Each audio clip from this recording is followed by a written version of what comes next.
Enrico Polfo, and this is Uncut News.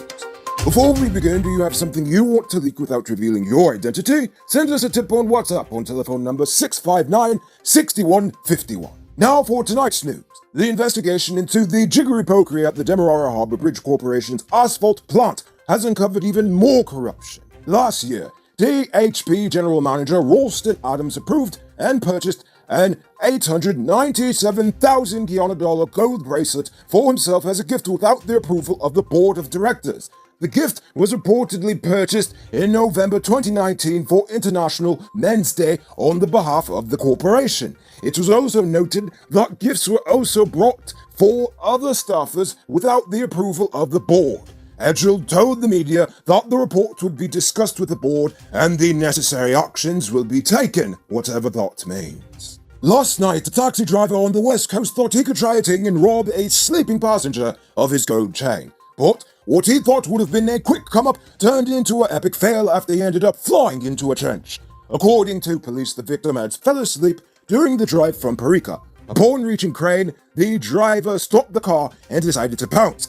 But our would-be bandit on wheels accidentally woke the man up, starting a struggle between the two, which broke the chain in the process. He tried hopping out of the car while the taxi driver attempted to get away, but the taxi driver's clean escape ended quickly when he lost control of the vehicle and landed into a nearby trench. Police arrested the man, who was also accused of stealing $50,000 from the victim. Officer Gladwin Allicock is currently in jail after he armed himself with knives and threatened his reputed wife right in front of the gates of the police station. Police sources said that the night prior to the incident, Allicock broke into the woman's home and fell asleep. She then decided to file a report with the police since they were separated at the time and she wanted nothing to do with him. However, both Allicock and the woman both work at the RDC for Region 6. So, while she was heading into work that day, she saw him entering, and then she immediately got up and hailed the taxi and left. But Allicock followed her into the taxi with the two knives in hand. Seeing this, the taxi driver used a cutlass from his car to protect the woman. She then went to the police station to report this incident. But while at the police station, Allicock came up again and rushed the woman and began threatening her. In front of everyone. Like seriously, in front of all the cops. He was subsequently arrested, and then he escaped and recaptured soon thereafter. When they found him, he reportedly had a bottle of poison and threatened to kill himself. He is currently on the suicide watch. Now it's time to tell you about Best Buy's car of the day. Currently on sale is this 2015 Suzuki SX4 S-Cross. It comes with all-grip four-wheel drive, steering controls, TV, navigation stereo, crystal lights, mag rims, fog lamps, and much, much more.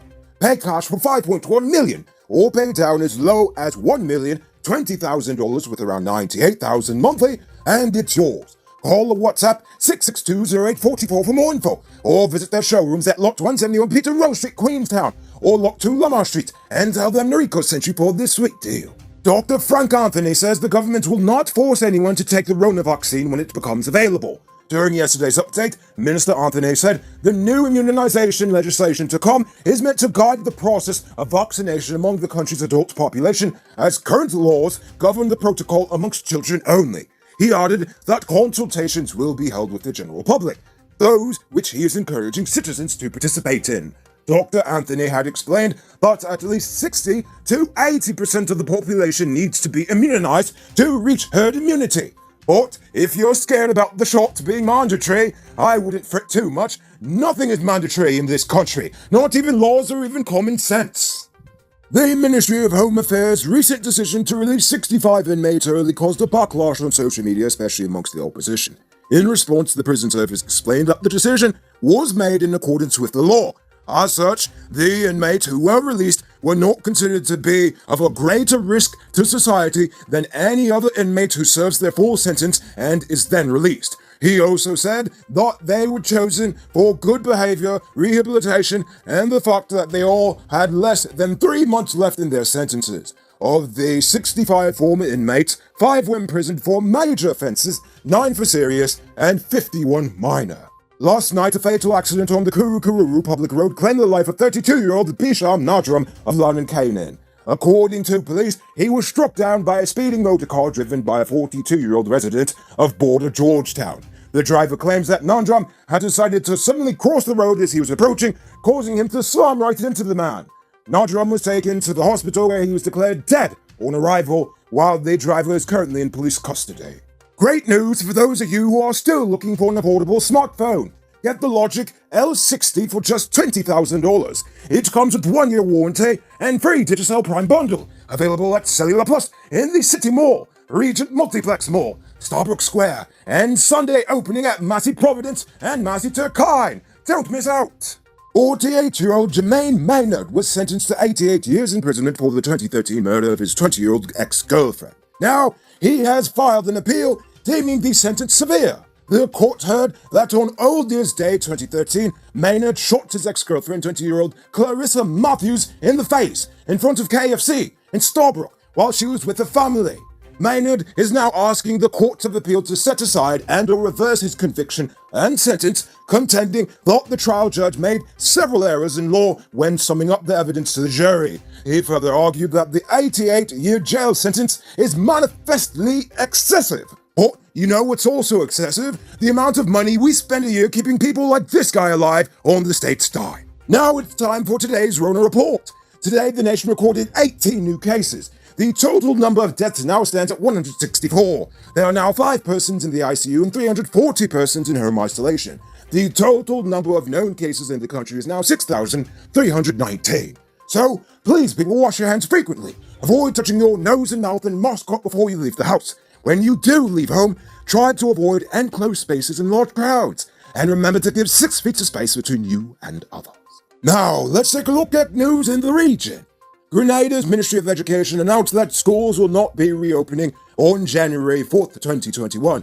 Acting on the advice of the Ministry of Health, the Ministry of Education said that during that week, officers will seek to engage managers, principals, teachers, and other key personnel of the Education Department to discuss plans for the new term. The ministry also apologized for the inconvenience. The delay for the start of the school's term comes against the backdrop of a sudden spike in cases across the country since the weekend of December 12th. Who said luxury can't be affordable? Move into your own home in 2021.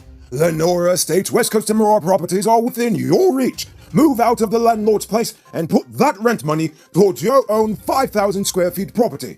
Call or WhatsApp 592-618-5702. Or, for those of you in the States, +1 516 476 2172. On Wednesday, the Argentine Senate voted to legalize abortion for all women in Latin America's largest nation and the homeland of Pope Francis. Women there will now be allowed to terminate their pregnancies for any reason up to 14 weeks. After that, there will be exceptions allowed for rape and the woman's health. The law allows minors as young as 15 to have an abortion without parental consent. So, good for them. And now for our weird news story of the day.